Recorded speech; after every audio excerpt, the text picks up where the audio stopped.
morning. Sunday morning, 6:30, February 16th, 2025. Getting quite used to that now, 2025. It's not far off.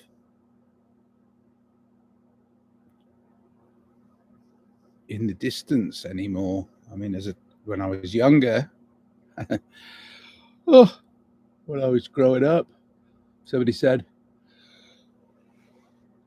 "What do you think it's going to be like in 2025?" I'd be going, "Well, like, whoa." On the one hand, you'd think there'd be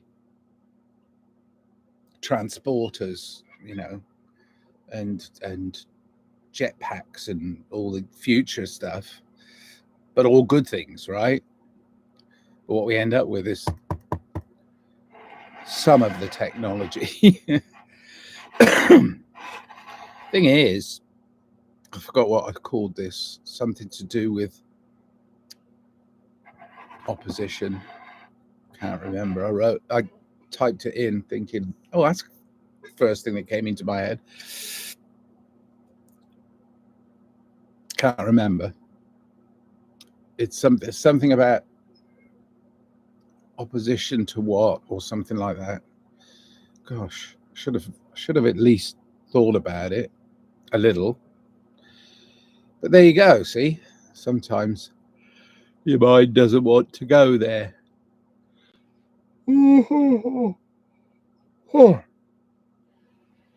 So oh yeah, that's this.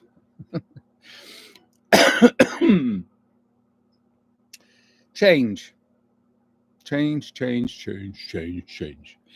Paul Richmond, who a poet friend of mine, and a book publisher, and he's a really nice guy. I worked on a thing with him where his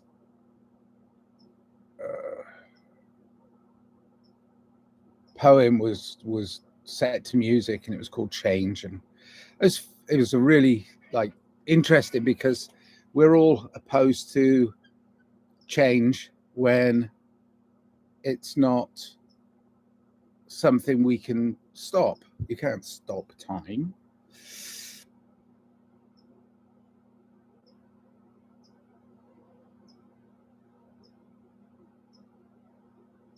See, I just stopped time. It's called procrastination. You've got something to do. You do? Yeah, you. All of us. You. Hey, you. You got stuff to do. Why are you not doing it? Well, because you're talking to a screen. Why are you talking to a screen? Well, because I think that I'm trying to help somebody. Yeah, you think you're helping somebody, but who are you helping really? Yeah, you. Helping yourself. Helping yourself interact with your inner self. And it takes a while to turn that round. And you procrastinate. I'm kind of comfortable being whatever they want me to be. Fuck them. If they want me to be that, yeah, I'll be that. Well, they want you to be unhealthy. Yeah, I'm okay with that. No, I'm not. No, I'm not. Get healthy. Stop procrastinating. Be healthier. And now I'm not addressing the extremist here, just most people who are just going along for the ride. There are some people that are so extreme, they spend all their time working on their physical self, but not their mental, emotional, and spiritual self. Fitness isn't just about, oh, I ought to eat better, or I ought to be on a diet and do jumping jacks in the morning. Well, those things are okay. They're great for the physical self. And that does help when that's in good balance to help you move on to the other parts of your being. But many people procrastinate. They leave it last minute. You know, I've got a friend it doesn't matter if we say, okay, let's set a date for when that happens, for getting this thing completed. And they won't start it until that date. Like, their deadlines are pushed back and ludicrously. And it's fear of failure. They're fearing failing. So they leave it to the last minute. And then if they fail at whatever it is task they've set themselves to do, they go, oh, I didn't allow enough time. I should have, you know. So they've got built-in excuses and all this stuff. So, yeah. But, you know, you can't avoid looking after your health forever, because one day it's just going to say, okay. So you have to think about it. Think about it. It's no good running to the doctor and saying, oh my God, I've been eating poorly for 25 years. Well, if you've known it, you've been doing it. Who did it? You did it. And why did you do it? Because you knew I mean, if it feels good, do it. And if you don't mind being hurt, do it. Whatever. I mean, freedom. Yeah. Cup of coffee. Shouldn't be drinking that.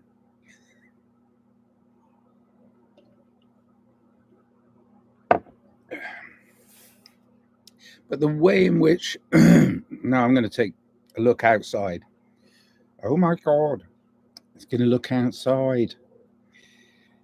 Actually, I'll open the curtains because lighting here is awful. Hold on. Opening the curtains. Oh, there's a world out there. Bugger. Look at that. Oh my gosh. Look. There's a world outside my window. Jeepers creepers. I think there's people in that world. Other humans are out there somewhere.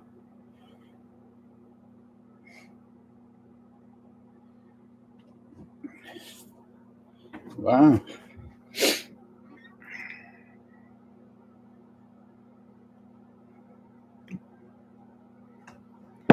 Time flies. So I was watching these two flies climbing up the window just now. And I thought, oh, the one on the left's going to win this race to the top. And so I thought, well, I'll have a little bet on that. And he did. Yeah. Time is a weird construct created by our human experiences. It's a weird construct. Weird, strange.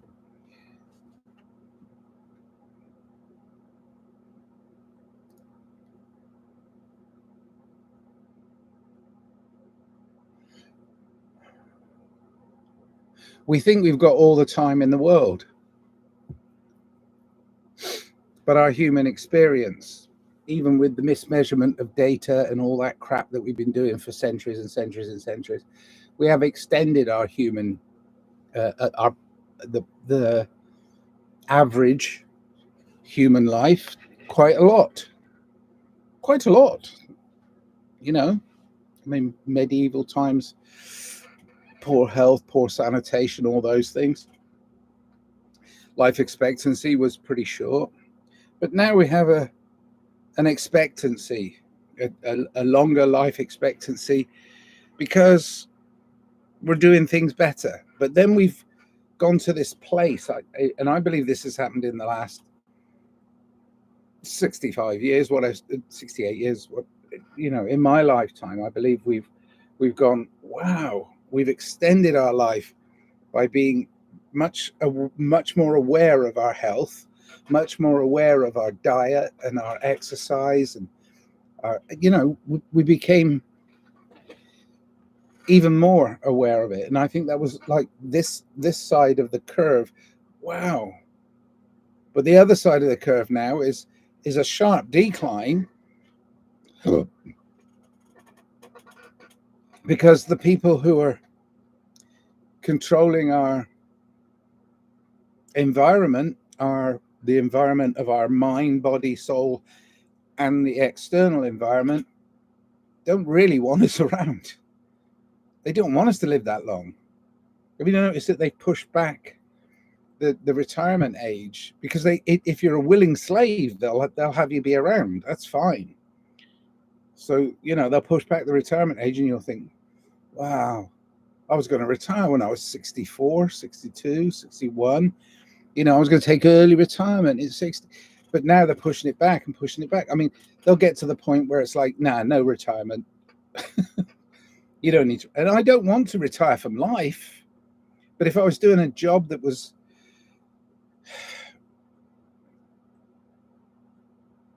mostly for the money, I wouldn't want it to last long. I'd want a shorter working week. I'd want to shorten the length of years that I work for just for the money. I mean, gosh, yeah, I'd want to shorten that up. But no, they keep extending it. So unless you're doing something you love, like working in a job or working on something that you can sustain yourself, that's another freaking word they keep using now, sustainability. You know what's sustainable? Nothing. You know what stops it being sustainable? This fella. This is heavy, actually.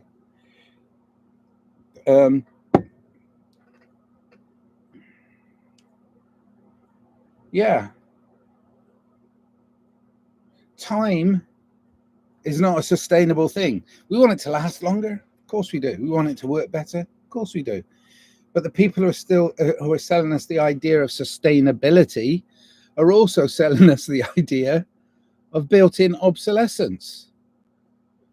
They're selling us both. Oy, oy, oy, oy, oy. Oh my god! Oh my god! Oh my god! They will see. That's what they'll do. They'll say, "Here's both. Here's both. Here's both. Come on, buy it. Buy it now. Buy it now, quick before it runs out. Oh, it's going to last forever. Oh, it's going to run out. Wait a minute. Which is it?"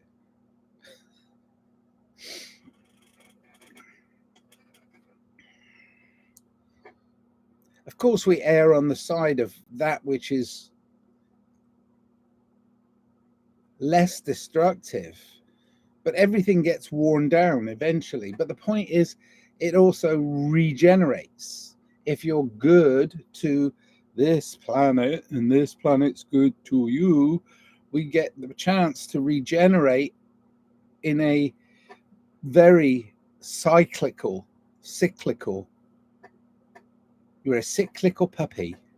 Cyclical. I don't know. Which is it? Cyclical, cyclical. So anyway, it's this.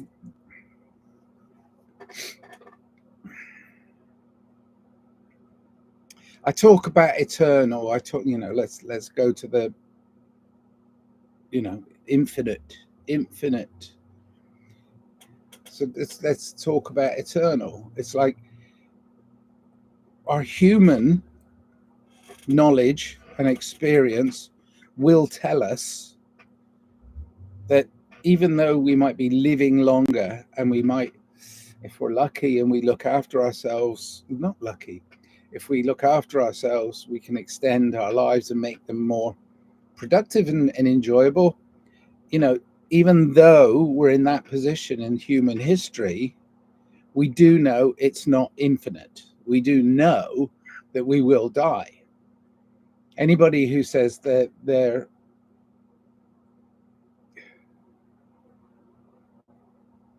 it's only the very young that think that they're invincible.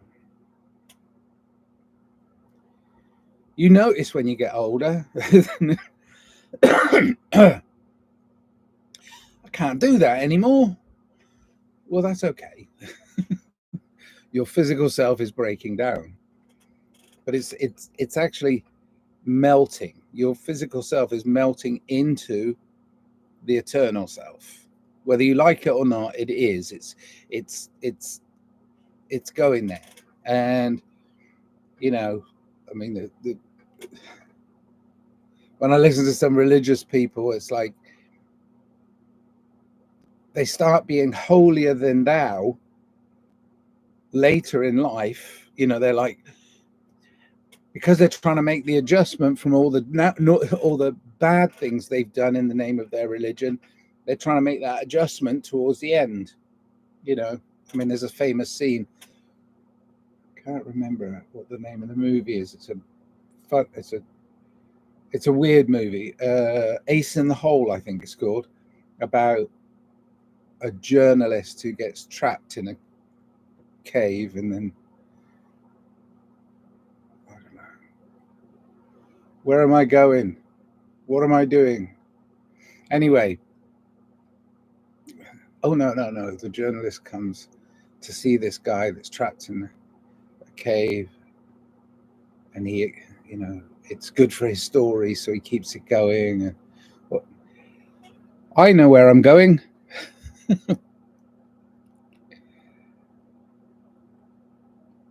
He thinks he's going to die there trapped in this cave, and the news reporters are outside, and this guy has got his exclusive story. He's kind of going on and on, and he says,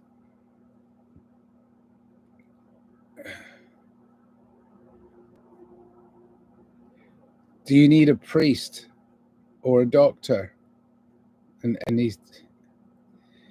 he asks for a priest because he believes he's going to die, but he doesn't die. His life is melting into the earth. But it's the idea that we can't eternally. I'm babbling on this morning. Gosh, what have I got between my teeth this morning? Yeah, eternal life. But it's different, you see, because I've no experience of that. So when we say we fight against change, yes, we do, because we know the inevitable change is going to come anyway, which is death. It's going to come, so we fight against it.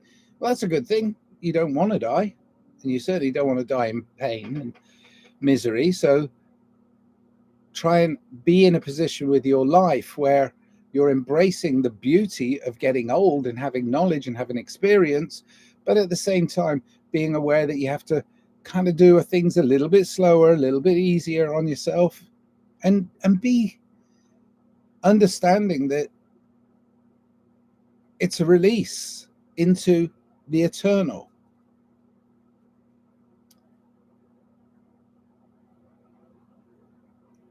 I believe it, even though I have absolutely zero evidence. No, I mean, I know there's been people that have had near-death experiences or have died for many, many years. And I'm not going to go into the whole um,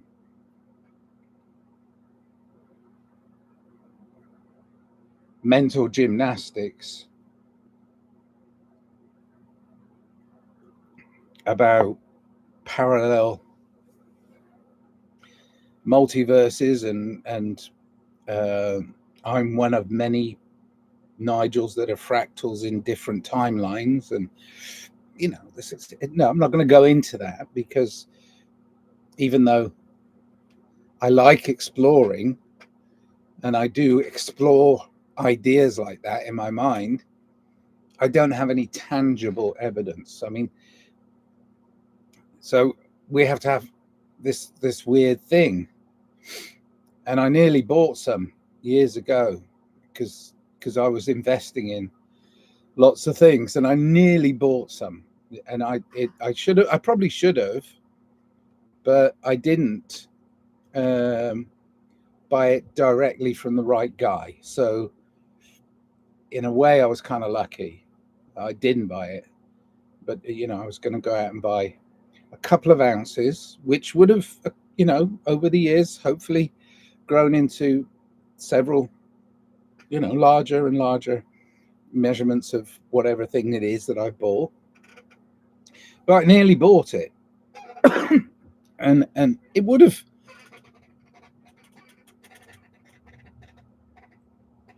on some level helped to buy it from this guy. But then I noticed all the other guys that were buying it from, this from this other person, they were buying it from them. I was like,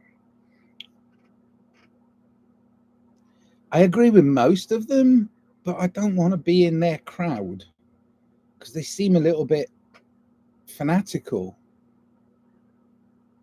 And when people get fanatical, it becomes like mob rule and stuff. It's like, my individual thought, I don't know where it's going to go in my life. My individual being, I don't know where that's going to go. So I'm not going to buy from that guy. I'm going to go somewhere else and buy it. So I actually bought it in the end from Humanity.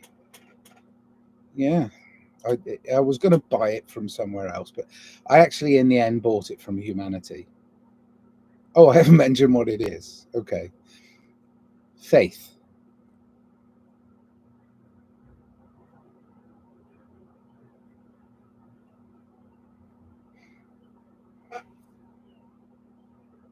Got a load of it. Did you see that? I just caught it.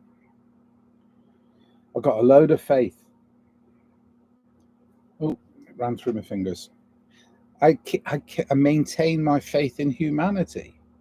How do I maintain my faith in humanity? By interacting with humans, and understanding what it is to be human.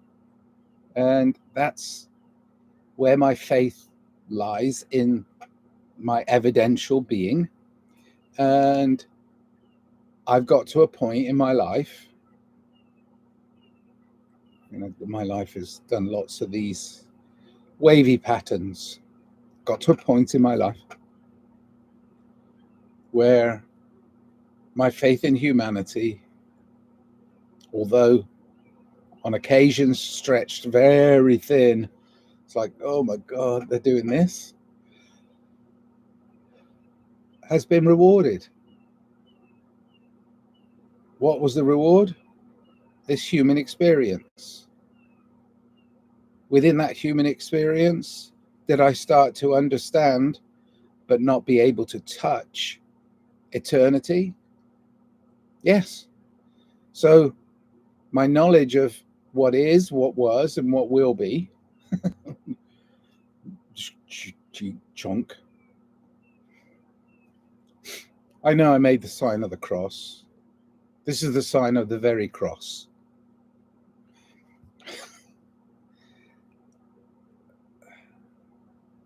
I have faith that this life is what we know we have, this human life. So when you go out and interact, don't try and destroy yours or anybody else's human life. You see, it's so weird. It's like,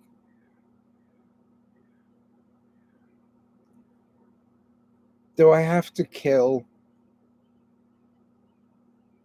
someone else's life in order to have a better life myself?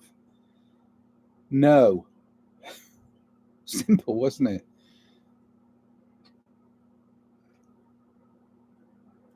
That's it, really, isn't it? It takes time to do it, so get started. Live,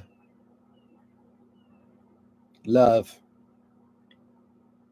life.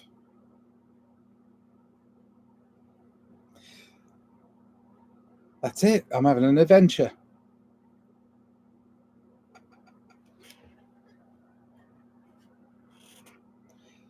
Happy Sunday.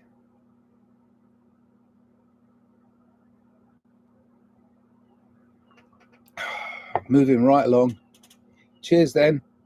I'll see you on Monday, probably.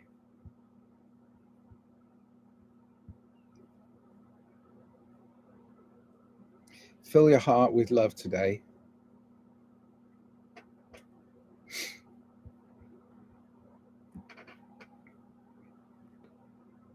Live, love, life.